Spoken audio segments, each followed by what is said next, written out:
All right, according to a 2018 report by the United Nations Educational, Scientific and Cultural Organization, UNESCO, only a staggering 22% of women in the world are in science, while 18% are in engineering.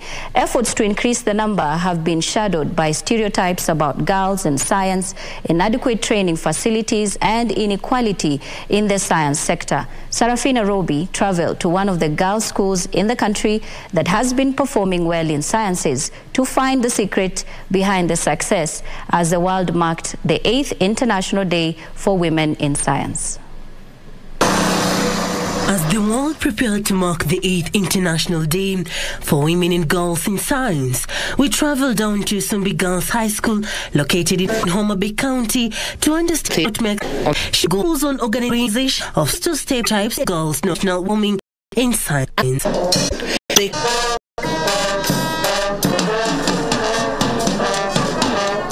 Girls ukiambiwa shake what your mama gave you. I want you to shake your head in agreement and say, this is what my mama gave me. A big head full of values, principles and dignity.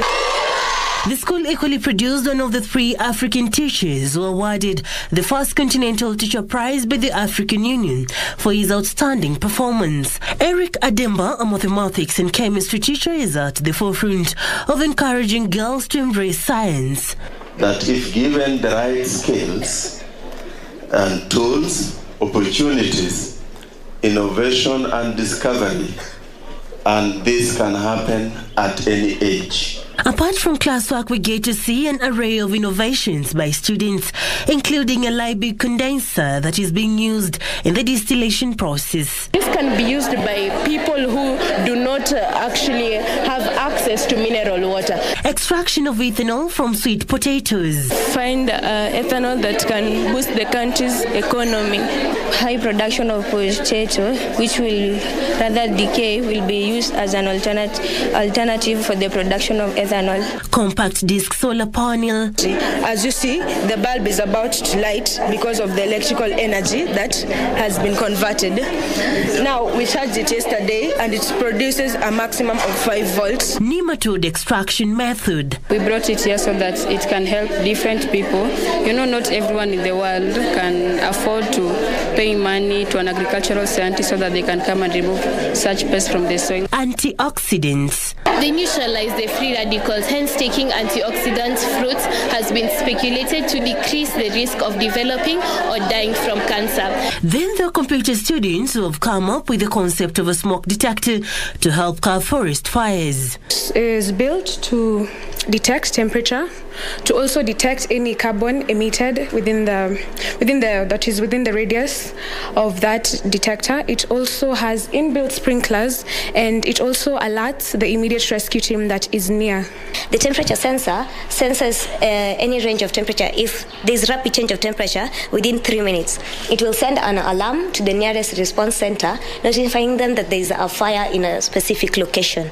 We put that the temperature sensor works within the first 3 minutes because sometimes they can just be normal temperature change in the environment. The principal Pino Sati helps the students, saying some of the experiments have been implemented. A few have. You have seen the biogas. They started it as their own project. Now we brought in experts who are now doing the real thing. She calls on organizations to step in and partner with the students. After school, they can even develop some of these ideas that they have.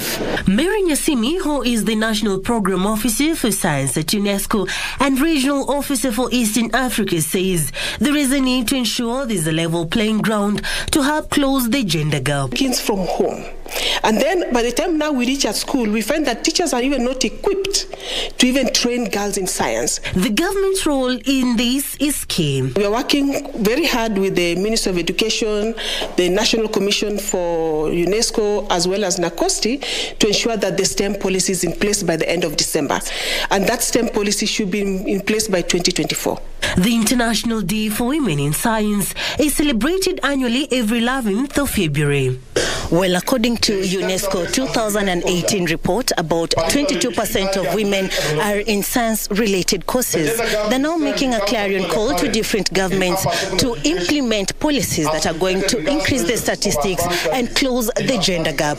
Reporting from Asumbi Girls, I'm Sarafina Robbie.